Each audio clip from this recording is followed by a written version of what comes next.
नमस्कार, स्वागत है आपका खास खबर में। मैं हूं उत्कर्ष मिश्रा। बात करेंगे सूबे में बारिश के हालात की, जिनकी वजह से सूखे के हालात पैदा होने का खतरा मंडराने लगा है। हालात पैदा हो चुके हैं। आपको बता दें कि भीषण गर्मी झेली उत्तराखंड की जनता ने बारिश का इंतजार काफी दिनों तक किया। मानसून भी काफी देरी से आया, जिसके बाद लोगों ने इस दौरान काफी परेशानी झेली। किसानों को उनके चेहरे काफी मायूस देखे जा रहे थे। उसके बाद जब मानसून आया तो उसके बाद भी स्थितियां बदल नहीं पाई। सूबे में ज्यादातर क्षेत्र ऐसे हैं जहां पर्याप्त बारिश नहीं हुई है और इसकी वजह से सूखे के हालात पैदा हो गए हैं। सूखे की घंटी बज रही है। यहां पर अब लोगों के सामने, किसानों के सामने सबसे बड़ी समस्या ये हो गई है कि उनकी फसलें चौपट होने की कगार पर पहुंच चुकी हैं। गर्मी कर रही है खेतों में तांडव, बिन पानी तरस रही है फसलें, कम हो रही है खेतों की नमी, सूखा फसलों को निगलने को तैयार, पर नहीं पिघल रहे इंद्रदेव। सूबे में मानसून की पहली दस्तक सुनाई दी तो लोगों ने भी राहत की सांस ली और सरकार ने भी, क्योंकि पानी की रिमझिम फुहारों ने लोगों को गर्मी की तपिश से राहत दी। तो अपने सिंचाई के संसाधनों को न जुटा पाने वाली सरकार को अपना नाकारापन छुपा पाने का माकूल मौका मिल गया। लेकिन सरकार की तरह ही इंद्रदेव भी दगा दे गए।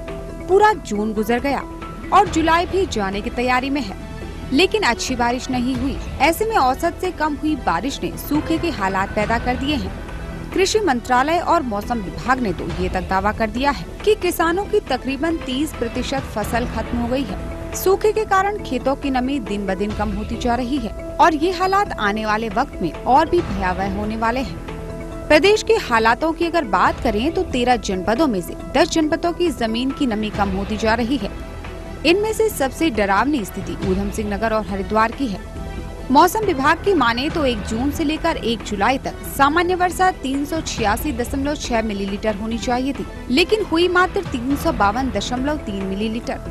ये तस्वीर इसलिए भी डरावनी है क्योंकि पर्वतीय क्षेत्रों में मात्र 14% क्षेत्र ही सिंचित है। ऐसे में इस कम बारिश से पूरे सूबे में सूखे के हालात बन गए हैं। Special desk network time.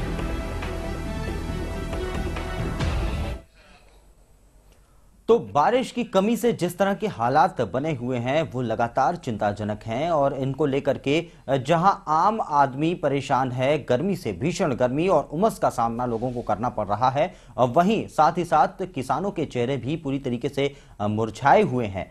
किसानों को भी इस बात को लेकर के भय सता रहा है कि कहीं उनकी फसलें चौपट ना हो जाएं, क्योंकि जमीन की जो नमी है वो लगातार कम होती जा रही है। लगभग पूरे प्रदेश में यही हाल है और इस तरह से जमीन की नमी अगर कम होती गई तो निश्चित रूप से जो फसलें हैं वो चौपट हो जाएंगी और उन्हें बचा पाना किसानों की बस की बात नहीं होगी। इन्हीं बातों को लेकर के किसान काफी चिंता में हैं।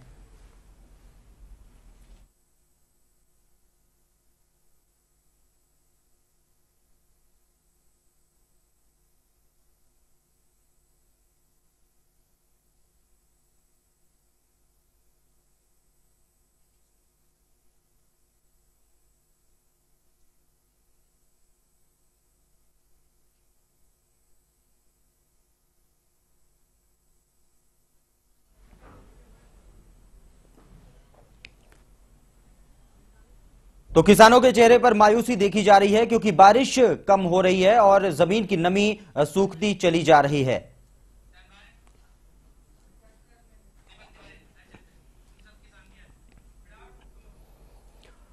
तो निश्चित रूप से किसानों के चेहरे मुरझाए हुए हैं इन हालात से, क्योंकि जमीन की नमी लगातार कम होती जा रही है। इंद्र देवता मेहरबानी नहीं दिखा रहे हैं और इसकी वजह से फसलें भी चौपट होने की कगार पर पहुंच चुकी हैं। एक बार जुड़ेंगे इन्हीं तमाम स्थितियों पर चर्चा के लिए, हमारे साथ जुड़ेंगे हमारे सहयोगी दीपक तिवारी। उनके साथ कुछ काश्तकार भी मौजूद हैं, वो भी चर्चा करेंगे, उनसे भी तमाम सारे सवाल करेंगे। दीपक, आखिर जो हालात लगातार बनते जा रहे हैं किसानों के लिए चिंता का विषय है, बड़ी चिंता का विषय है।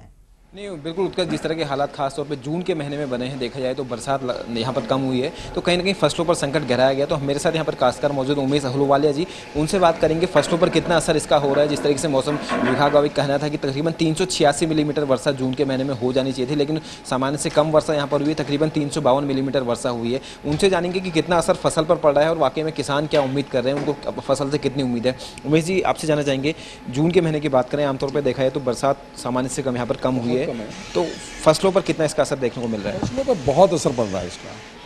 बिना पानी के पहली बात तो फसलें जो बासमती, इस वक्त हमारा सीजन था बासमती लगाने का, रुपाई का टाइम है, पानी नहीं है तो रुपाई कैसे होंगे।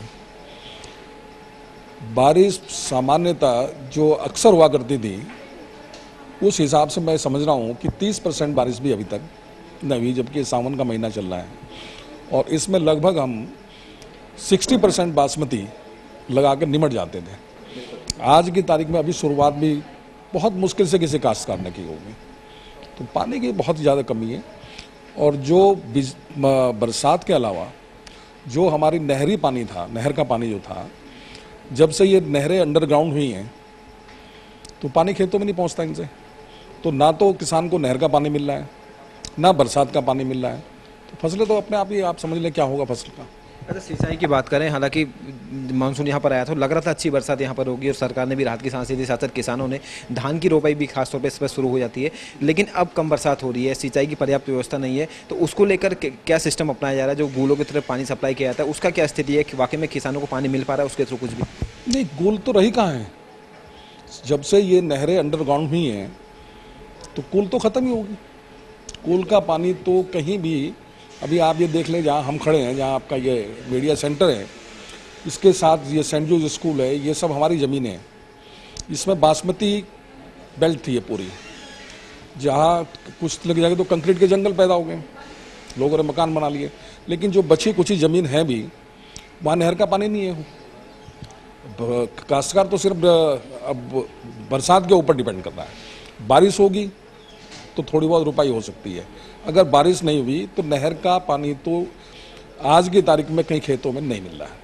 अच्छा, बारिश अगर कम होती तो कहीं ना किसानों को लगातार नुकसान उठाना पड़ रहा है, तो इस बीच हमने ये भी देखने को मिला है कि जब भी ऐसी स्थिति पैदा होती है तो किसान भी खेती से दूर जाते रहे हैं, और निश्चित तौर पर एक वजह हो भी सकती है क्योंकि जब वो लगातार पैसा लगाते हैं, मेहनत करते हैं, उसके बावजूद उनको वो रिजल्ट उसका नहीं मिल पाता, तो निश्चित तौर पर वो लोग खेती से दूर जाते हैं। तो इसको लेकर कैसी स्थिति यहाँ पूरे प्रदेश में बनती देख रही है आपको? नहीं, निश्चित तौर से आपकी जो सवाल है बहुत ही ज़रूरी और बहुत इम्पोर्टेंट सवाल है ये, क्योंकि हम लोग जो डिपेंड करते हैं, हमारा परिवार किसान परिवार है।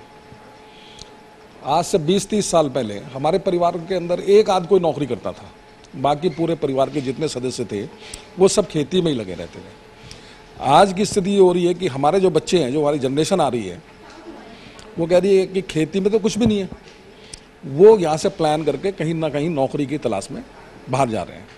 आज स्थिति ये है कि खेती को देखने वाला भी नहीं बचेगा। जब तक हम लोग हैं, हमारी जनरेशन चल रही है, तो हम लोग देख रहे हैं, क्योंकि नई जनरेशन को लगता है खेती करके कुछ नहीं मिलना, पेट भरना मुश्किल है, ना पानी है ना बिजली है, तो खेती का क्या होगा यहाँ। तो इसलिए जनरेशन भी हमारी जो है खेती से बड़ी दूर हटती जा रही है। तो इसका बहुत भारी नुकसान मैं समझता हूँ उत्तराखंड को, अगर हम अपने प्रदेश की बात कर रहे हैं तो उत्तराखंड को बहुत भारी नुकसान हो रहा है। अच्छा, जैसे आपने बोला कि गूलें, नहर अंडरग्राउंड हो गई, गूलें सारी खत्म हो गई, और कहीं ना कहीं एक बड़ा जरिया था सिंचाई का, और वहीं से लोगों को बारी बारी पानी मिल पाता था किसानों को। अभी क्या आपको लगता है वाकई में सरकार ने ऐसे हालात अगर पैदा होते हैं तो क्या आपको लगता है क्या स्टेप उठाए जाने चाहिए आपको, जो लगता है कि आपके हिसाब से किसानों को खेती पर उसका बहुत ज़्यादा फर्क ना पड़े और बारी बारी से उन्हें सिंचाई के लिए पानी भी मिल सके? नहीं, सरकार को हम तो ये सरकार से मांग भी करते रहे, हमेशा मांग करते रहे, और हम सरकार को अब भी आपके माध्यम से ही कहना चाह रहे हैं कि जो हमारी नहरें थी पहली, बहुत अच्छा नहरों का जाल था देहरादून के अंदर, और वो नहरें ही सिंचाई का काम करती थी खेती की, उन सबको जिस तरीके से बंद कर दिया, कवर्ड कर दिया, उसके पानी को वेस्टेज में डाल दिया। वो पानी अब खेत के अंदर नहीं पहुंच रहा है, वो कहीं ना कहीं जाके नालों, खड्डों, खालों के अंदर जा रहा है। तो उस पानी की एक ऐसी व्यवस्था करें कि वो पानी किस काश्तकार को मिलना शुरू हो, और वो लोगों के जब खेत के अंदर जाएगा तो खेती में निश्चित रूप से फ़ायदा होगा। अच्छा, कहीं ना कहीं जो किसान जो खेती से दूर भाग रहे हैं उसके वजह से सरकार भी एक वजह है, क्योंकि जो जरिया था सिंचाई का, जो नहरें थी, उन्हें बंद कर दिया गया। अब भले ये दून राजधानी बनी है, उसके बाद की स्थिति हम देखें तो लगातार विकास की भेंट सारी चीज़ें चढ़ गई हैं, लेकिन उसका सीधा असर यहाँ पर खेती में पड़ा है। और ऐसे हालात जब पैदा होते हैं, खासतौर पर सूखे के जैसे वर्तमान में बनते दिख रही स्थिति, हालांकि अभी समय बाकी है, उम्मीद करते हैं अच्छी वर्षा होगी, तो ऐसी स्थिति में किसानों के सामने सबसे बड़ा संकट सिंचाई का रहता है। तो निश्चित तौर पर कितना आपको लगता है कि फसल के उत्पादन में कितना फर्क देखने को मिलता है आमतौर पर? अभी की स्थिति क्या कहती है, फसलों की स्थिति? देखिए, मैं एक बात आपसे बड़ा स्पष्ट रूप से कहना चाहूँगा, आपके माध्यम से कहना चाहूँगा कि हमारे उत्तराखंड के अंदर लगभग 30% जमीन एग्रीकल्चर के लिए है, खेती के लिए, 70% जंगल है। उस 30% जमीन के अंदर भी अनाधिकृत रूप से जो है निर्माण कार्य, ये सरकार का सबसे बड़ी कमी सरकार की यह है कि जहां आप जो चाहें वहां कंक्रीट के जंगल खड़े कर देता है, जबकि सरकार को आवास नीति, कृषि नीति, उद्योग नीति अलग अलग बनानी चाहिए।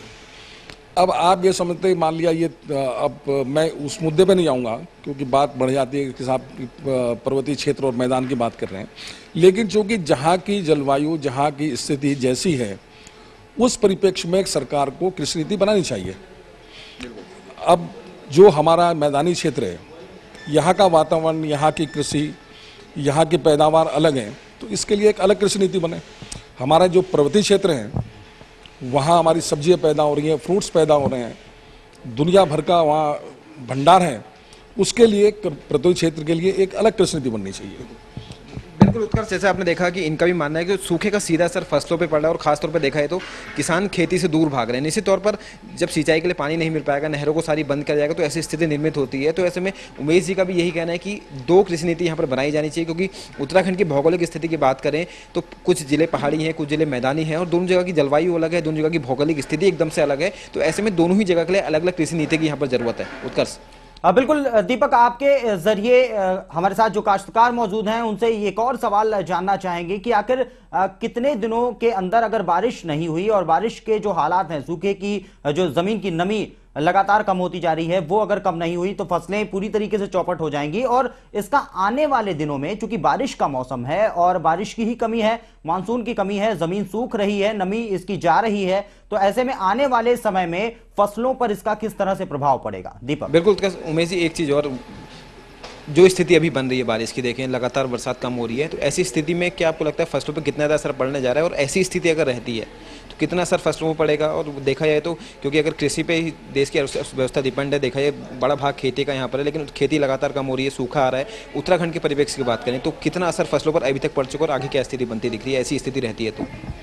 इस वक्त तक जो मेरा आकलन है, 70% नुकसान खेती को हो चुका, और अगर यही स्थिति रही तो मैं मानता हूं कि 100%, 100% नुकसान खेती को होगा।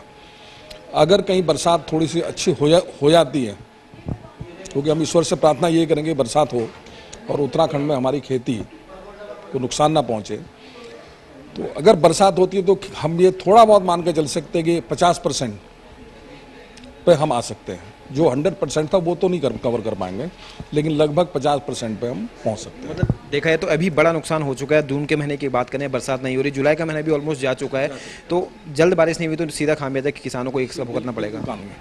किसानों की हालत तो ये कि बद से बदतर है। उनकी महंगाई इतनी है कि बीज खरीदने जाए तो बीज बहुत महंगे हैं, फसल बेचने जाते हैं तो फसल का कोई दाम नहीं मिलता, उससे उसके ऊपर सूखे की मार, तो कई मार ऐसी पड़ जाती है किसान के ऊपर। किसान को अपना पेट पालना, अपने परिवार को पालना बहुत मुश्किल हो रहा है, आज की परिस्थितियाँ ऐसी है। और लोगों का रुझान, लोगों का रुख जो है, इसीलिए खेती से दूर होता जा रहा है, क्योंकि जब वो परिवार ही नहीं पाल पाएंगे तो उस खेती का क्या फायदा होगा।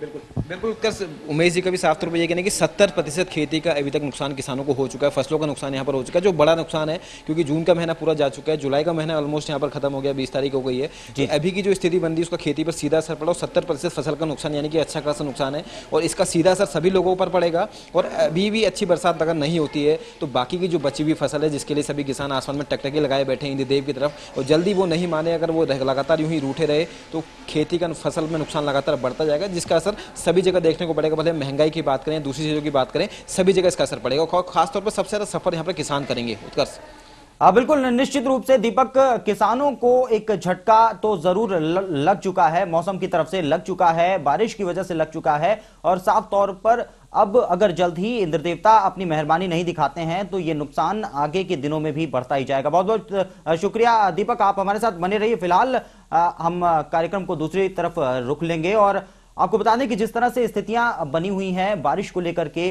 सूखे के जो हालात पैदा होते जा रहे हैं, काफी कुछ नुकसान हो चुका है किसानों को, क्योंकि जमीन की नमी लगातार सूखती जा रही है और पूरे प्रदेश में यही हाल लगातार बना हुआ है। ज्यादातर हिस्सों में बारिश कम हुई है और इसकी वजह से जमीन सूखती जा रही है, फसलें चौपट हो रही हैं। इसको लेकर के किसानों के चेहरे पूरी तरीके से मायूस दिखाई दे रहे हैं। फिलहाल यहां पर रुकना होगा एक छोटे से ब्रेक के लिए।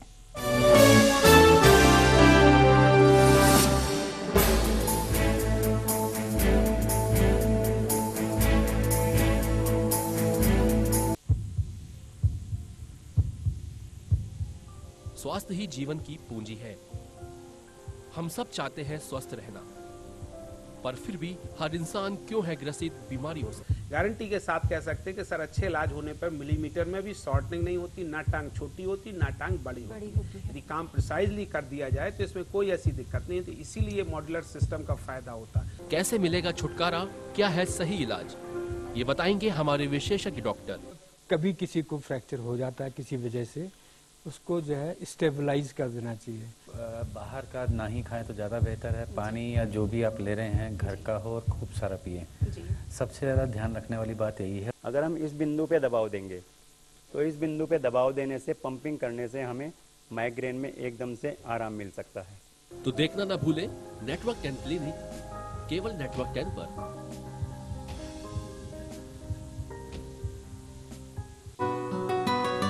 चार धाम यात्रा पर आने वाले सभी श्रद्धालुओं से नेटवर्क 10 की विनम्र अपील। यात्रा के लिए घर से निकलते वक्त गर्म कपड़े और रेनकोट जरूर लाएं। वृद्ध श्रद्धालु अपने साथ ऑक्सीजन का सिलेंडर जरूर रखें, क्योंकि ज्यादा ऊंचाई पर हो सकती है ऑक्सीजन की कमी। जीवन रक्षक दवाएं अपने साथ जरूर रखें। आपकी चार धाम यात्रा मंगलमय हो। नेटवर्क 10 द्वारा चार धाम यात्रियों के हित में जारी।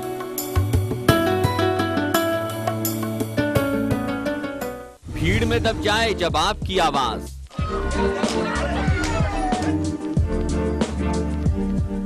फाइलों में गुम हो जाए जब आपकी फरियाद, जख्मों पर लगाने ना आए जब कोई मरहम,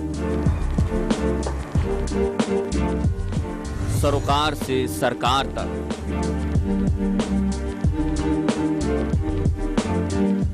हम करेंगे आपकी बात आपके साथ। चारों तरफ अभी भी अव्यवस्थाएं ही पसी पड़ी हैं। सड़कें बद से बदतर हो चुकी है। देखिए कि महंगाई लगातार बढ़ रही है। दो रोटी कैसे खाएं, कैसे बच्चे पालें। यात्रा पर सियासी घमासान भी बचा हुआ है। यात्रियों की मौतों में लगातार इजाफा हुआ है। आम खबर पर हमारी खास नजर।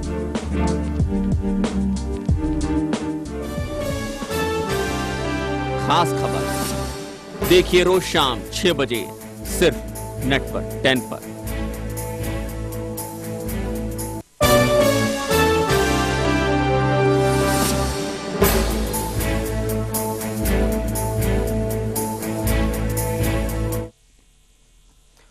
ब्रेक के बाद एक बार फिर आपका स्वागत है। हम चर्चा कर रहे हैं सूखे को लेकर, किस तरह से हालात बने हुए हैं और फसलों पर इसका किस तरह से असर पड़ रहा है। धान की फसल पर सबसे ज्यादा असर देखने को मिल रहा है। काफी कुछ फसलें चौपट हो चुकी हैं, किसान मायूस हैं। वहीं बात अगर राजधानी देहरादून की जाए तो राजधानी देहरादून की एक अलग पहचान हुआ करती रही है, हमेशा होती रही है बासमती की वजह से।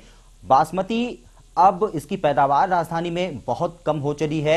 जो पैदावार जो बासमती अब पैदा होती है उसमें वो गुणवत्ता भी नहीं होती, वो खुशबू भी नहीं लोगों को मिल पाती है। कहीं ना कहीं जो औद्योगिकरण हुआ, जिस तरह से आवासों का निर्माण हुआ, जो कृषि योग्य भूमि थी उनका इस्तेमाल किया गया दूसरे कामों में, उसकी वजह से इसके उत्पादन पर असर तो पड़ा ही, साथ ही साथ अब यहाँ की बासमती में वो बात भी नहीं बची है। और जिस तरह से सूखे के हालात लगातार बने हुए हैं, नमी कम होती जा रही है जमीन की, वो भी बासमती के लिए काफी नुकसानदायक साबित हो रही है।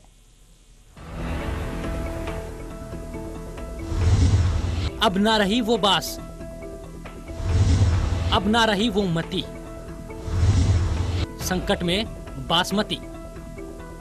क्योंकि जिस बासमती को आप खा रहे हैं, जरूरी नहीं कि वो देहरादून की ही बासमती हो। देहरादून के लेवल पर पंजाब, हरियाणा, उधमसिंह नगर और हरिद्वार की बासमती बिढ़ाई जा रही है और देहरादून की वो भीनी भीनी खुशबू वाली बासमती बाजार से गायब है। ये हम नहीं कह रहे हैं, ये कहना है देहरादून में बासमती उगाने वाले काश्तकारों का। उनका कहना है कि बाजार में जो बासमती बिक रही है उसका 10% उत्पादन हो रहा है देहरादून में। पहले खुशबू तो आती थी जी खूब सारी, मगर अब बिलायती खाद की वजह से जो है खुशबू खत्म होती जा रही है। इस वजह से जो है खुशबू कम हो रही है, वो यूरिया खाद डाल रहा है, दवाइयाँ डाल रही हैं, इस वजह से खुशबू कम हो रही है। जमीन तो नहीं रही, जमीन तो प्लॉटिंग हो रही है, सारी जगह प्लॉटिंग हो रही है। इस वजह से जो है प्रॉपर्टी डीलर जो है जमीन को ले रहे हैं, प्लॉटिंग करके 50-50 बीघे के रकबे खाली पड़े हैं। बासमती के घटते उत्पादन और खो रही खुशबू के लिए सिर्फ कंक्रीट में बदलती खेती ही जिम्मेदार नहीं है। इसकी दूसरी वजह है विलायती खाद, जहरीले उर्वरक। राजधानी बनने के बाद देहरादून में शहरीकरण सुनामी ने अपने आसपास के गांव और छोटे शहरों और कस्बों में बदल दिया। जिस कृषि महकमे पर खेती की जमीन बचाने की जिम्मेदारी थी, वो भी मूक दर्शन बना रहा। उसने भी बची कुची खेती के संरक्षण के लिए खास प्रयास नहीं किए। बासमती का उत्पादन बढ़ाने के लिए काश्तकारों की देसी खाद की तलाश सपना बनकर रह गई है। ये एक तो ये पेस्टिसाइड और जो है फर्टिलाइजर का जो है इस्तेमाल हो रहा है और अवैध निर्माण जो हो रहे हैं, इसकी वजह से जो है खुशबू चली गई है। ये लोगों को ठगा जा रहा है। ये बाहर के चावल पे जो है देहरादून की बासमती ब्रांड जो है लगाई जा रही है, पैकिंग की जा रही है। ये आपका हरिद्वार और भाद्राबाद साइड का चावल, इसके जो है इसमें वो करते हैं, लाते हैं और जो है देहरादून का जो है ब्रांड कर देते हैं। इसका तो यही है जी, ये कॉलोनी वगैरह जो बन रही है, इसी की वजह से हो रहा है। ये ज़मीनें लोग, किसान लोग जो है बेच रहे हैं और जो है निर्माण हो रहा है, कंक्रीट में बदल रहा है। बासमती का जो है खेती जो है कंक्रीट में बदल रही है। खुद कृषि विभाग के प्रमुख सचिव मान रहे हैं कि देहरादून में कृषि क्षेत्र घटा है, लेकिन वो प्रदेश के बासमती के उत्पादन में 7 गुना बढ़ोतरी का दावा जरूर करते हैं। वो कहते हैं कि साल 2000 में सूबे में 1500 हेक्टेयर में बासमती का उत्पादन होता था, जो अब बढ़कर 11,500 हेक्टेयर हो चुका है। देहरादून में बासमती की मिटती खुशबू के लिए वो क्लाइमेट में आ रहे बदलाव को भी जिम्मेदार मानते हैं। देहरादून के जो बासमती के क्षेत्र थे वो अब शहर में तब्दील हो चुके हैं, तो ज़्यादातर ज़मीन जो है वो उस पर शहरीकरण या औद्योगिकरण हो चुका है। लेकिन जहाँ तक प्रदेश की स्थिति है कि प्रदेश में बासमती का रकबा 7 गुना बढ़ा है।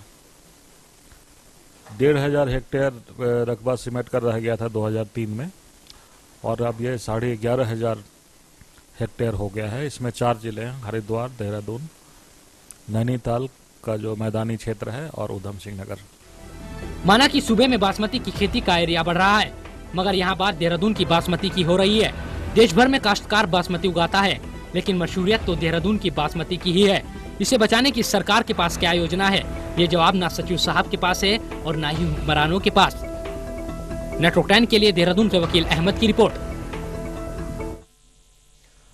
सरकारों में रहे और वर्तमान सरकार में मौजूद जिम्मेदार पदों पर मौजूद लोग भी इन स्थितियों को स्वीकार करते हैं कि देहरादून जिस बासमती के लिए खास तौर पर माना जाता रहा है, यहाँ की माजरा क्षेत्र की जिस तरह से बातें होती रही हैं, आज के वक्त में ये बातें सिर्फ याद करने के लिए सपने की तरह हो चुकी हैं, क्योंकि अब बासमती की वो पैदावार नहीं बची है और साथ ही साथ वो खुशबू भी यहाँ की बासमती में नहीं बची है। इसके साथ ही साथ ये तमाम जिम्मेदार लोग ये कहना इस मौके पर नहीं भूलते कि सूबे में बासमती की पैदावार बढ़ी है। हालांकि जिस तरह से राजधानी में बासमती की पैदावार में गिरावट आई है, इसको संभालने के लिए, इन स्थितियों को संभालने के लिए सरकार के पास कोई उचित योजना भी, कोई ठोस रणनीति भी नहीं है। देहरादून की खयाती कॉन्वेंट और पब्लिक स्कूलों से ही नहीं है, इस शहर को स्वादिष्ट बासमती के लिए भी जाना जाता है। माना कि दूसरे इलाकों में भी बासमती की खेती होती है, लेकिन देहरादून की बासमती की बात ही अलग है। बेशक आज बासमती बाजार से गायब हो गई है, लेकिन माहौल में बासमती की खुशबू का जादू आज भी कायम है। तभी तो बाहर से आने वाले लोग सबसे पहले देहरादून की बासमती की डिमांड करते हैं, मगर अपने खेतों में बासमती उगाने वाले कह रहे हैं कि न अब वो खुशबू रह गई है और न ही उतनी बासमती, यानी प्रोडक्शन तो घटा ही, साथ ही वो खुशबू भी जाती रही। पहले खुशबू तो आती थी जी खूब सारी, मगर अब बिलायती खाद की वजह से जो है खुशबू खत्म होती जा रही है। इस वजह से जो है खुशबू कम हो रही है, वो यूरिया खाद डाल रहा है, दवाइयाँ डाल रही हैं, इस वजह से खुशबू कम हो रही है। जमीन तो नहीं रही, जमीन तो प्लॉटिंग हो रही है, सारी जगह प्लॉटिंग हो रही है। इस वजह से जो है प्रॉपर्टी डीलर जो है जमीन को ले रहे हैं, प्लॉटिंग करके 50-50 बीघे के रकबे खाली पड़े हैं। तो क्या कर सकते हैं उसमें? सरकार इस पर कोई ध्यान नहीं दे रही। सरकार को तो पैसा मिल रहा है, पैसा खा रहे हैं लोग, बाग मंत्री लोग, उससे सरकार कोई ध्यान नहीं दे रही इसकी तरफ। आखिर किसकी नजर लग गई है देहरादून की बासमती को? ये सवाल बेशक हमें आपको परेशान न करे, लेकिन धीरे धीरे मिटती जा रही देहरादून की इस पहचान को लेकर वो लोग जरूर परेशान हो सकते हैं जिन्हें बासमती के जायके से ज्यादा इसकी ख्याति पर नाज है। देहरादून के जो इलाके बासमती की खेती के लिए मशहूर थे, आज वहाँ बासमती नहीं बल्कि आलीशान कोठियाँ, मॉल्स, शोरूम, शैक्षणिक भवन उग रहे हैं। पिछले एक दशक के दौरान बासमती उगाने वाले खेत भूमि के सौदागरों की हसरतों की भेंट चढ़ गए। न सरकार जागी और न काश्तकार। पैसों के लालच में किसान अपने खेतों से हाथ धो बैठा है। जिनके पास जमीन रह गई है वो भी अपने खेतों को भू सौदागरों की गिद्ध दृष्टि से कितने दिनों तक महफूज रख सकेंगे, ये भी वो नहीं जानते।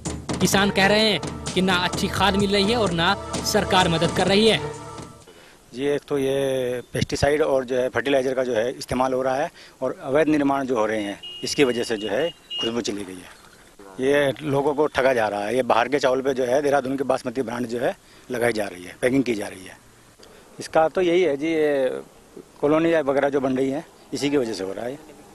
ये ज़मीनें लोग किसान लोग जो है बेच रहे हैं और जो है निर्माण हो रहा है, कंक्रीट में बदल रहा है। बासमती का जो है खेती जो है कंक्रीट में बदल रही है। सूबे में रही सरकारों ने देहरादून की बासमती को बचाने के लिए कोई खास कोशिश की होती तो कम से कम उन इलाकों में आज कंक्रीट की जगह बासमती की लहलहाती खेती दिखाई देती जो बासमती उगाने के लिए मशहूर रहे हैं। लेकिन राज्य बनने के बाद ढांचागत विकास की मार बासमती की खेती पर पड़ी है। आबादी घनत्व के बढ़ने से पारंपरिक खेती नष्ट होती जा रही है। मुख्य बात तो ये कि जो बासमती क्षेत्र हमारा था और जो सेबला की, माजरा की, ब्राह्मण वाले की एक फेमस यहाँ पर बासमती होती थी, वो एरिया पूरी तरह आज कंक्रीट में बदल गया है।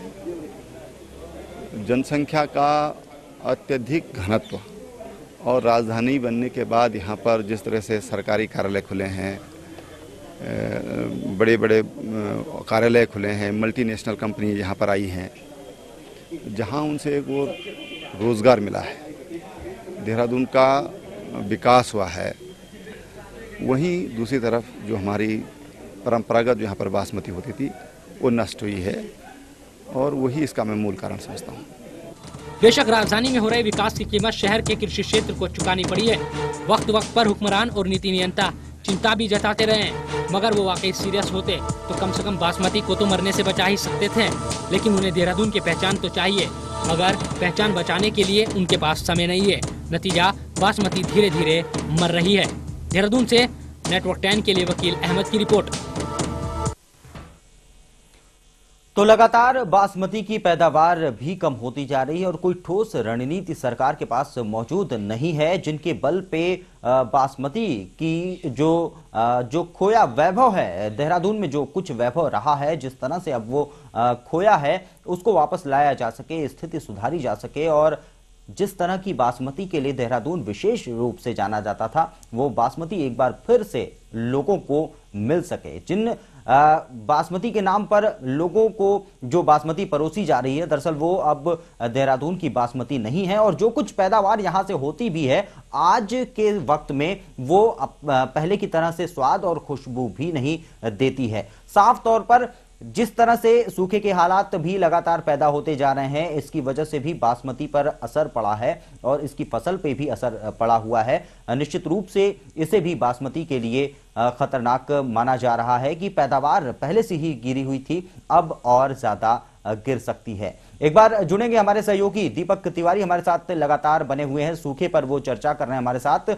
उनके साथ कुछ मेहमान काश्तकार भी मौजूद हैं। दीपक, जो स्थितियां लगातार सूखे को लेकर के बनी हुई हैं उनमें धान की फसल को सबसे ज्यादा नुकसान हुआ है और उसके साथ साथ बासमती, इसकी पैदावार लगातार राजधानी में घट रही थी, साथ ही साथ सूखे ने और एक झटका बासमती को दिया है।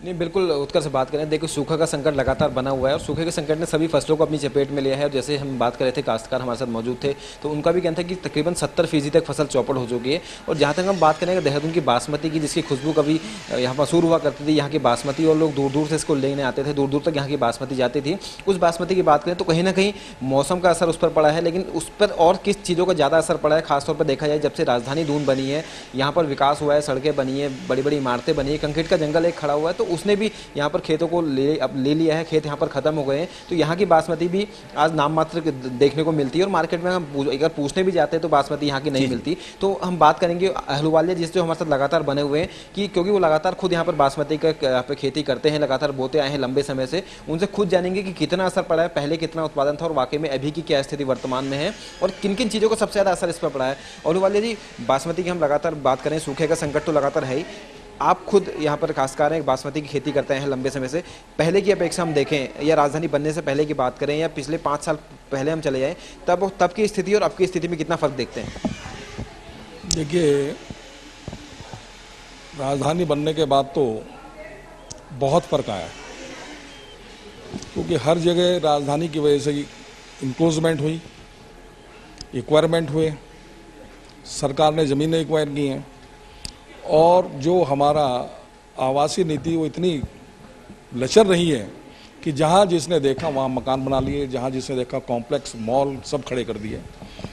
तो राजधानी बनने के बाद तो देहरादून की स्थिति बद से बदतर हुई है। लेकिन जहाँ तक बासमती की बात है, बरनाला जी गवर्नर थे तो मैं उनके पास गया किसी मुद्दे में, तो चर्चा बासमती की हुई। तो बरनाला जी ने कहा कि वालिया जी, जब हम छोटे थे आया करते थे देहरादून, तो जब सड़क से गाड़ी आती थी बासमती की बड़ी खुशबू आया करती थी, आज वो बासमती कहाँ चली गई? अपने कहा, बल्ला साहब आप गवर्नर हैं इस प्रदेश के, आप देखिए जिस वक्त आप आया करते थे तो यहाँ खेत ही चारों तरफ हुआ करते थे, आज कंक्रीट का जंगल खड़ा है, तो बासमती या बासमती खुशबू कहाँ रहेगी? वो बड़े चकित हुए, कहने लगे हम तो देहरादून से जो है स्पेशल बासमती मंगा खाया करते थे। आज ये सपना कह दूंगा मैं तो लोगों को, अगर कोई आदमी ये कह रहा है कि साहब मैं देहरादून की बासमती खा रहा हूँ या प्रॉपर, क्योंकि सबसे ज़्यादा बेल्ट बहुत बढ़िया रही सेवला माजरा, ये बुड्ढी तक चली गई, हमारे मेव वाला बुड्ढी तक। अगर कोई ये कह रहा है साहब मैं वहाँ की बासमती खा रहा हूँ, तो ये उसका भ्रम है, क्योंकि ये सब सहारनपुर, हरिद्वार इधर की सप्लाई है बासमती की। देहरादून के अंदर तो बासमती रही कहाँ है? अगर 5, 7, 10 बीघे किसी काश्तकार के पास ज़मीन बची भी है तो उसके घर का ही पूरा नहीं होता बासमती में। तो वो स्थिति अभी बासमती की यहाँ हो चुकी है। देखिए, सरकार ने ज़मीनें जब वहाँ पर एक्वायर की थी, सभी जगह खेत चले गए किसानों के पास से, तो कहीं ना कहीं उनके पास एक ऑप्शन नहीं था कि अब वो अगर बोना भी चाहते थे तो उनके पास ज़मीनें नहीं थी बोने की।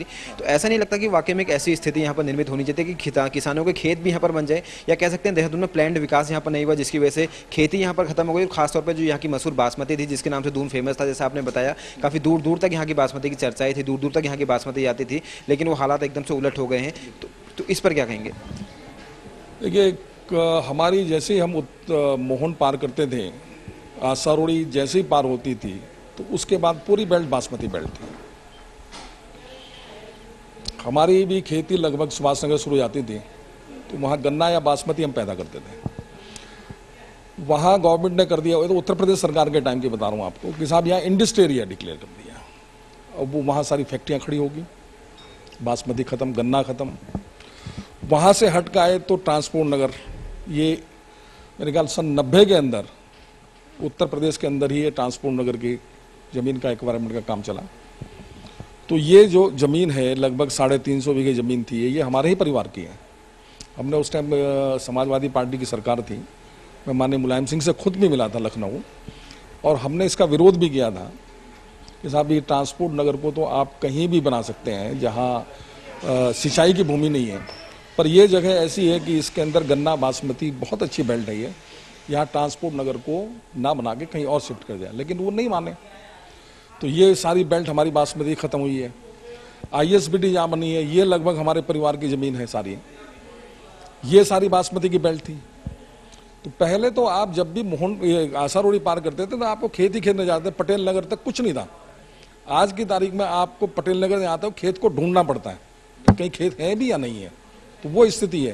तो बासमती की तो बहुत बुरी हालत है। बासमती तो ये चीज़ सूखे की बात की जाती है कि सूखे की वजह से खेती खत्म हो, लेकिन सूखा तो एक बहाना है देखें, लेकिन इसकी शुरुआत काफ़ी पहले ही हो गई थी। आप बता रहे उत्तर प्रदेश बनने के समय से जब कहीं ना कहीं सरकार की जो नीतियां थी वो बहुत गलत यहाँ पर रही, प्रॉपर तरीके से उनको इम्प्लीमेंट नहीं किया गया या उस पर प्रॉपर तरीके से वर्क नहीं किया गया, जिसकी वजह से भी स्थिति निर्मित हुई है।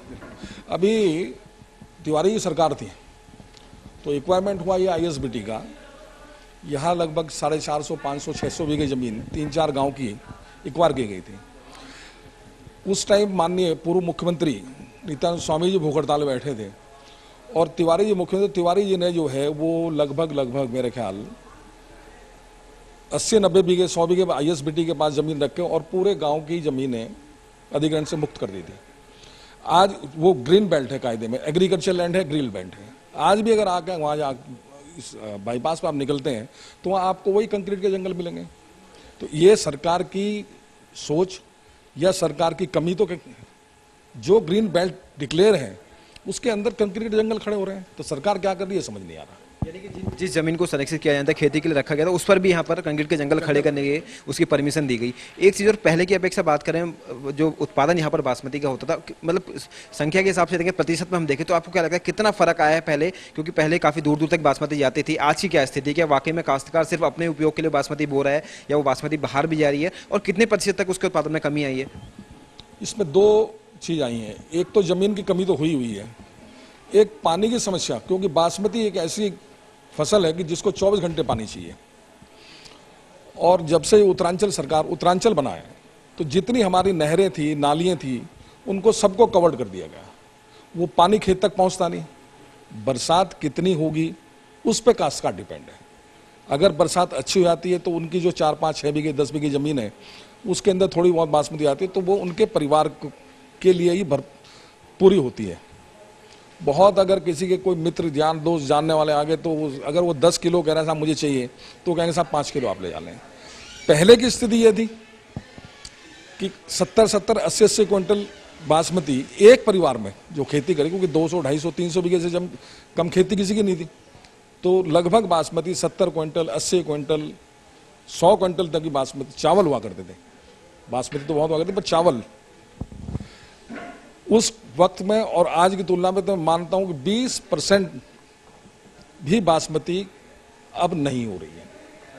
80% की कमी आई है। कहीं ना कहीं बासमती जो होती थी वो एकदम लगभग एक तरीके से खत्म ही हो गई यहाँ की बासमती, और काश्तकार जो बासमती बो रहे हैं वो अपने ही उपयोग के लिए बो रहे हैं। अच्छा, एक चीज़ और इसमें अभी की जो स्थिति, जो आपने बोला कि जहाँ पर ग्रीन बेल्ट घोषित कर दी गई थी लेकिन उसके बावजूद वहाँ पर कंक्रीट का जंगल खड़ा कर दिया गया, अभी की जो स्थिति, अभी वर्तमान में जो देहरादून के आसपास की ज़मीन बची है, या मैं पूरे प्रदेश की अगर बात करूँ, क्योंकि देहरादून की बासमती की हम बात कर रहे थे, तो उस ज़मीन की क्या स्थिति? क्योंकि लगातार ज़मीनों का अधिग्रहण अभी भी हो रहा है और सरकार लगातार अभी भी दबाव डालती है किसानों पर, और कई सारी ऐसी घटनाएं पूर्व में हो भी चुकी हैं। तो अभी की स्थिति क्या है? क्या सरकार वाकई में अभी भी नहीं चाहती है? अभी भी सरकार का इसको लेकर सकारात्मक रवैया बहुत ज़्यादा नहीं रहा है?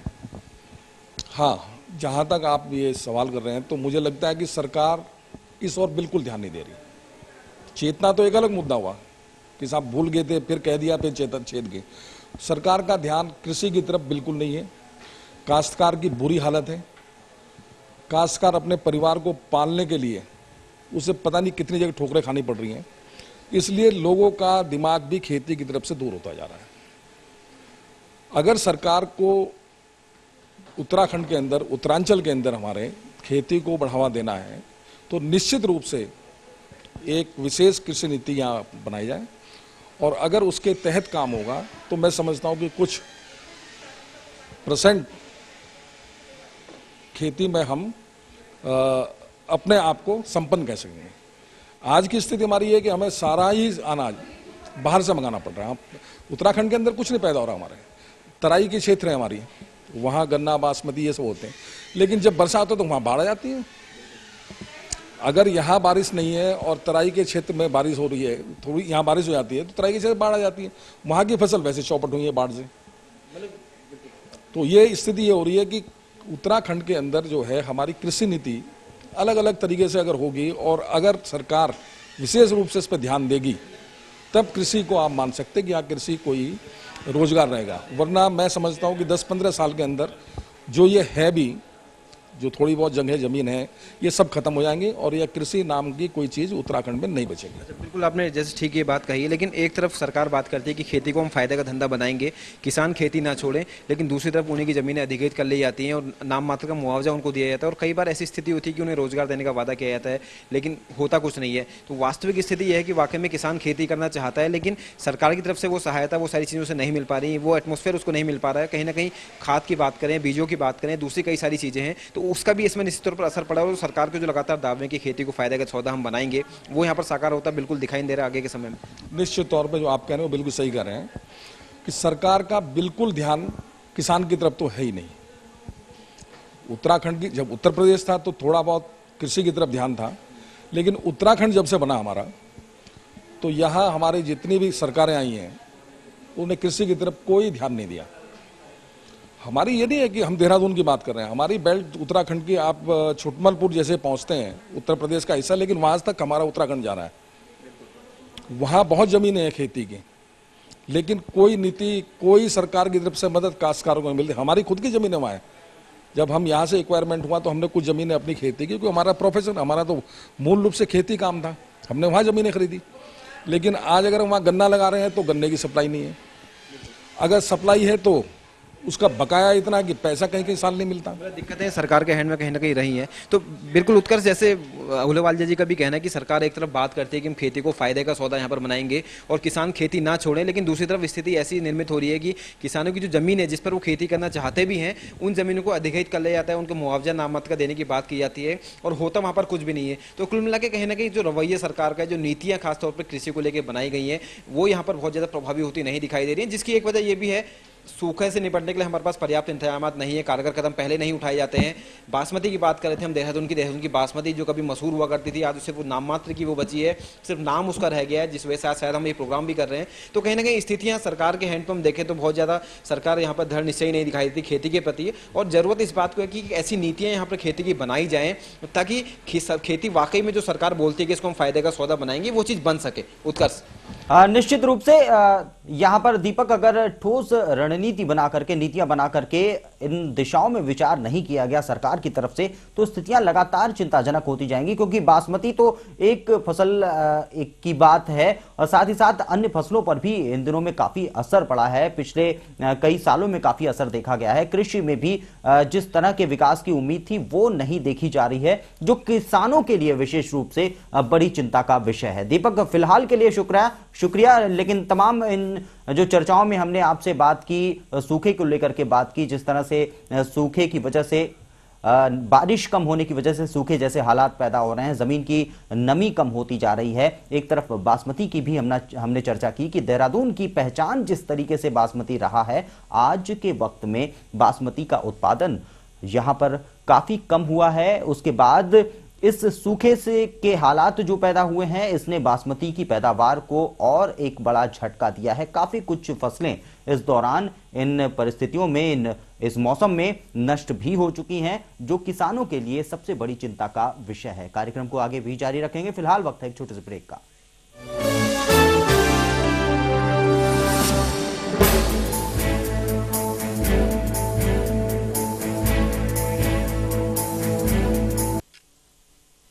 बीस मिनट का नेटवर्क, पूरे भारत का नेटवर्क, खबरों का नेटवर्क, यानी नेटवर्क इंडिया।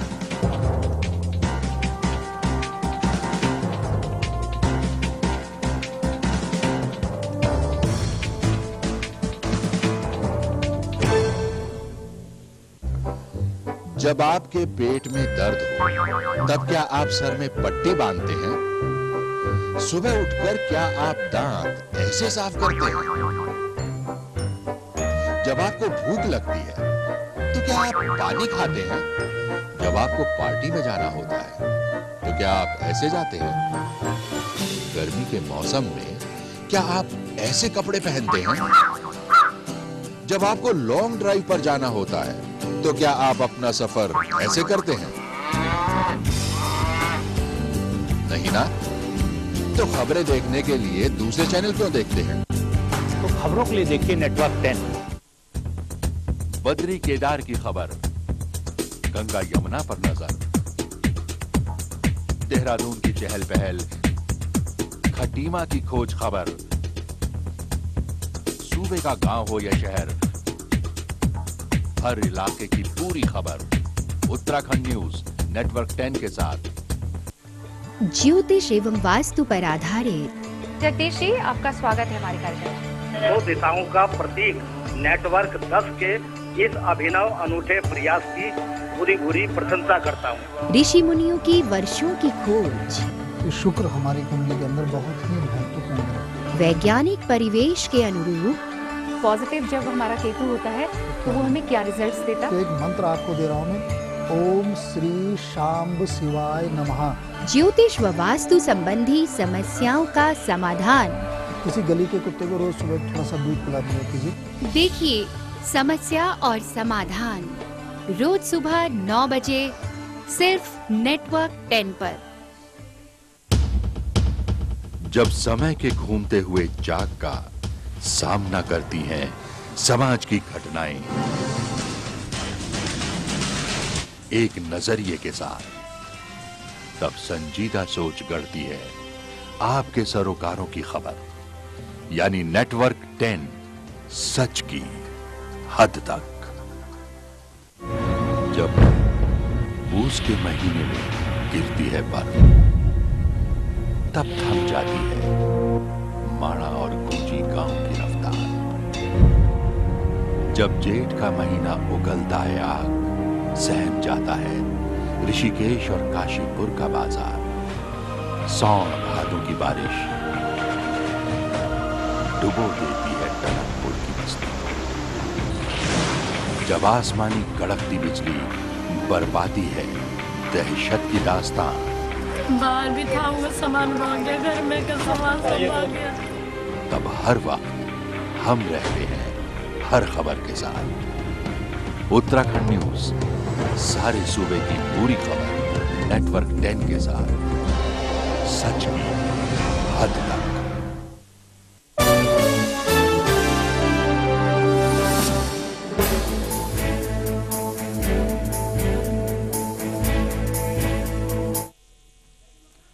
स्वागत है आपका एक बार फिर से ब्रेक के बाद। हम जिस तरह से लगातार सूखे को लेकर के चर्चा कर रहे हैं, क्या कुछ हालात यहां पर बने हुए हैं, पूरे प्रदेश में किस तरह के हालात हैं, ये एक बड़ी चिंता का विषय है। आपको बता दें कि सूखे की वजह से जिस तरह से किसानों के चेहरे अब देखे जा रहे हैं, जो मायूस दिखाई दे रहे हैं, वजह है क्योंकि काफी कुछ फसलें अब तक बर्बाद हो चुकी हैं पानी की कमी की वजह से, बारिश की कमी की वजह से, और साथ ही साथ किसानों को काफी दिक्कतों का सामना करना पड़ रहा है क्योंकि आने वाले लंबे वक्त में भी इसका प्रभाव देखा जाएगा। अगर बारिश पर्याप्त नहीं होती है, आवश्यकता के अनुरूप नहीं होती है, तो ये एक बड़ी चुनौती, एक बड़ी समस्या किसानों के लिए बन जाएगा। इसी के साथ साथ जब प्रदेश में इस तरह के हालात बने हुए हैं, सूखे की स्थिति देखने को मिल रही है, वहीं प्रदेश का एक हिस्सा ऐसा भी है जहां पर लोग सूखे के इस मौसम में, सूखे के इस माहौल में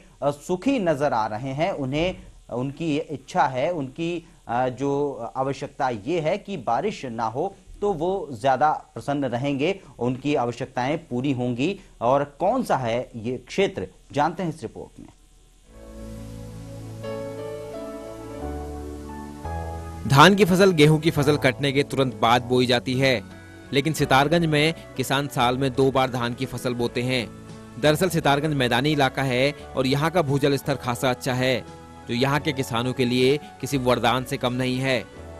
अच्छे भूजल स्तर के कारण यहाँ की जमीन भी काफी उपजाऊ है, जो धान की फसल के लिहाज से काफी मुफीद मानी जाती है। ऐसे में यहाँ के किसान इसका भरपूर फायदा उठाते हैं। फसल क्योंकि गर्मी का धान ज़्यादा होता है, एवरेज उसका एवरेज ज़्यादा होता है, इसलिए हमें ज़रा फायदा होता है गर्मी का धानों में। इसलिए जल्दी जल्दी हम इस धान को, सीजन का धान को काट के जल्दी जल्दी लाई लगा देते हैं और गर्मी धान के लिए हम तैयार हो जाते हैं जल्दी जल्दी लगाने के लिए। धान में हमारा अच्छा प्रॉफिट हो जाता है और धान को ही हम मुख्य फसल समझते हैं हमारे शक्तिगरम क्षेत्र में।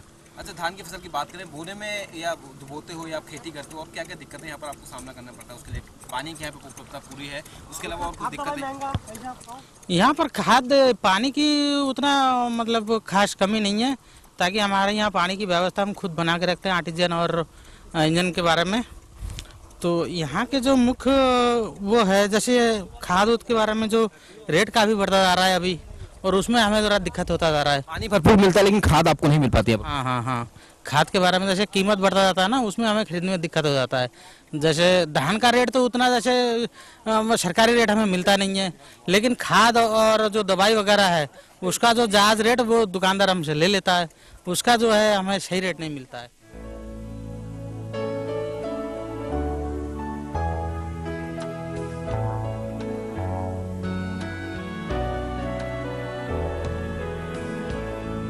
किसान गेहूं की फसल बोने की बजाय धान की फसल को तरजीह देते हैं और साल में 2 बार धान की फसल की रोपाई करते हैं। हालांकि फसल के लिए पर्याप्त खाद न मिल पाने की वजह से किसानों को कई बार फसल में नुकसान भी उठाना पड़ता है। हर सीजन में 2 बार धान, एक बार में चाइना वाले में होते हैं 30 से 40 कुंटल और इसमें होते हैं 25 कुंटल। यहाँ पे धान के इसलिए बोई जाती है, यहाँ पे नमी है। अगर सूखे में लगाएंगे तो पानी ज़्यादा लगेगा। हाँ, पानी उपलब्ध है इसलिए लगाई जाती है। एक लाई लगाते हैं, ये धान काटने के बाद लाई लगा देते हैं या गेहूँ लगा देते हैं। यहाँ पे जमीन कभी बैठा नहीं रहते है, उपजाऊ जमीन 12 महीने उपजाऊ जमीन है। किसानों के लिहाज से सितारगंज का सबसे अच्छा पहलू ये है कि भरपूर पानी होने से किसानों की सबसे बड़ी समस्या सिंचाई की समस्या से उन्हें दो चार नहीं होना पड़ता। और अगर इंद्र देवता कभी वहां से रूठ भी जाएं तो भी उनके चेहरे पर सिकन नहीं आती। जबकि उत्तराखंड के दूसरे हिस्सों में हालात इसके उलट हैं।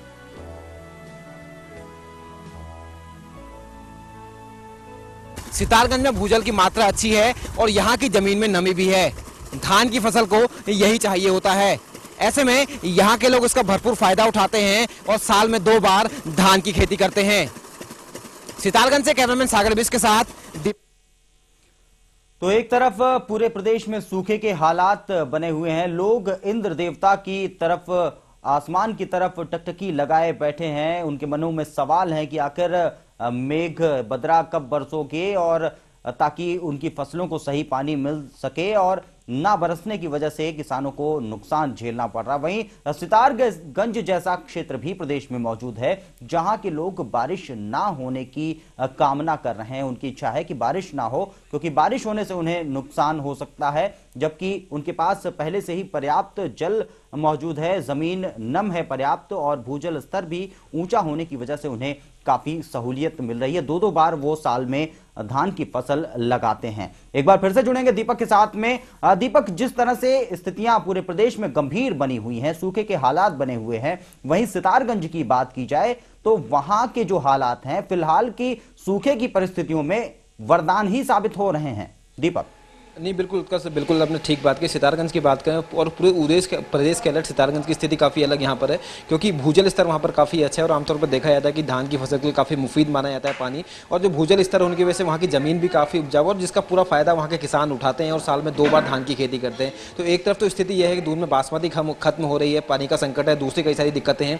प्रदेश के दूसरे इलाकों में सूखे की वजह से फसलें यहाँ पर चौपट हो रही हैं और अभी भी करीबन 70% तक फसल चौपट हो चुकी है, जैसे लगातार हमें उमेश जी ने भी बताया। और लेकिन वहाँ पर ये स्थिति है कि वहाँ पर भरपूर वहाँ पर फसल हो रही है, किसान बढ़िया वहाँ पर रोपाई कर रहे हैं, क्योंकि वहाँ पर भूजल स्तर अच्छा है। और अभी भी वो लोग यही कामना कर रहे हैं कि वहाँ पर बरसात ना हो, क्योंकि वहाँ के लोगों को यही डर है कि अगर बरसात होगी तो बाढ़ आएगी और ऐसी स्थिति में उनके पूरे खेत वहाँ पर बह जाएंगे। और भूजल स्तर अच्छे होने की शायद ये वजह है कि उन लोगों को मानसून नहीं चाहिए, उन्हें सूखा ही उन्हें पसंद है। तो उमेश जी से बात करेंगे कि वाकई में क्या स्थिति पूरे प्रदेश में सितारगंज के उलट।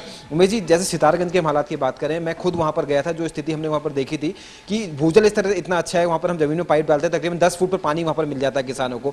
जबकि प्रदेश इलाकों में स्थिति एकदम इसके उलट है, वो वहाँ पर बारिश हो भी रही है, उसके बावजूद सूखे के आसार हो जाते हैं। तो क्या आपको लगता है जो कृषि नीति बनी है पूरे प्रदेश की भौगोलिक स्थिति के हिसाब से फिट नहीं बैठती वो? हाँ बिल्कुल, मैं बार बार यही कह रहा हूँ कि कृषि नीति हमारी जो है उस हिसाब से बननी चाहिए कि जो जहाँ की आबहवा है, जहाँ जैसा माहौल है, जैसा मौसम है, उस क्लाइमेट के हिसाब से, उस मौसम के हिसाब से कृषि नीति बननी चाहिए। अब जैसे हमारा ये देहरादून बेल्ट है, यहाँ बरसात चाहिए, लेकिन अगर बरसात हो रही है सितारगंज में या तराई में उल्टा है, वहाँ बाढ़ आ जाती है। तो वो लोग बेचारे, अगर बारिश होगी, जो फसलें अपनी लगाते हैं वो बाढ़ में ख़त्म हो जाती हैं। तो कृषि नीति को जब तक क्षेत्र वाइज किस जगह किस चीज़ की ज़रूरत है, किस जगह क्या परिणाम ला सकते हैं हम और खेती को बढ़ावा मिल सकता है, उस हिसाब से मेरे ख्याल कृषि नीति बननी चाहिए। और सितारगंज का तो हर साल हम देखते हैं बुरा हाल होता है कि साहब बाढ़ आ गई है, फसलें चौपट हो गई है, सब कुछ हो गया। तराई में तो लगभग हालांकि हमारा उत्तराखंड के अंदर मेन जो हम मान के चलते हैं कि फसलों के अंदर उत्तराखंड के अंदर जो पैदावार का अगर हम इलाका मान लें, क्षेत्र मान लें, तो तराई हमारे लिए बहुत ज़्यादा मुफीद है। लेकिन वहाँ बाढ़ कहर डालती है और हमारे यहाँ सूखा ज़्यादा कहर डालता है। तो ये दोनों अलग अलग वो है। तो इसलिए कृषि नीति को इस हिसाब से बनाना चाहिए कि जिस पहाड़ की कृषि नीति पहाड़ के हिसाब से है, प्रतिमूल की है, तराई की तराई के हिसाब से होनी चाहिए। और जो हमारा ये क्षेत्र आ रहा है, जो हमारा बिहारीगढ़ छोटमलपुर तक चला गया उत्तराखंड के अंदर, वहाँ की कृषि नीति अलग है। बिल्कुल, मतलब से मैं आपको पहाड़ और मैदान से जोड़ के ना देखें, हम देखें तो क्षेत्र वाइज होना चाहिए। क्योंकि हम मैदानों की बात करें तो देहरादून की स्थिति अलग है, उधम सिंह नगर जिले की स्थिति अलग है। पहाड़ों की बात करें तो कुमाऊं के कई पहाड़ी हिस्से ऐसे हैं जहाँ पर प्लेन भी है, गढ़वाल की स्थिति अलग है। तो कुल मिला के अलग अलग क्षेत्रों के हिसाब से स्थिति बनाई चाहिए, किसानों को उसको पूरा फायदा मिल सके, तभी उसका फायदा पूरा मिल पाएगा किसानों को। अगर यही कृषि नीति रही जिस तरीके से हमारी सरकारें चला रही हैं, तो किसान दिन पे दिन जो है मरता जा रहा है, कर्ज में डूबता जा रहा है और वो उसकी आजीविका पे 24 घंटे संकट बन रहे हैं। तो कुछ आने वाले दिनों में ऐसा ना हो कि किसान नाम की चीज़ ही ना बचे। हमें तो याद है, हम जब छोटे थे, हमारे प्रधानमंत्री लाल बहादुर शास्त्री जी, उन्हें नारा दिया था एक, जय जवान जय किसान। तो किसान अपने आप को बड़ा सम्मानित और गर्व महसूस करते थे। लेकिन आज अगर मैं ये कह रहा हूँ किसी को कि मैं काश्तकार हूँ या मैं किसान हूँ, तो बड़ी हीन दृष्टि से देखा जाता मुझे। उसने कहा यार होगा पता नहीं कहाँ है। तो ये स्थिति है। बिल्कुल उमेश जी, आप नेटवर्क चैनल के साथ जुड़े, आपका बहुत बहुत शुक्रिया। तो बिल्कुल उत्कर्ष, जैसे आपने देखा कि किसानों की ये स्थिति यहाँ पर हो गई, जैसा उमेश जी का भी कहना है कि आज किसान अपने आप को किसान कहने में हीन भाव महसूस करता है। और कहीं ना कहीं जो स्थिति निर्मित हुई है, निश्चित तौर पर सरकार उसके लिए जिम्मेदार है।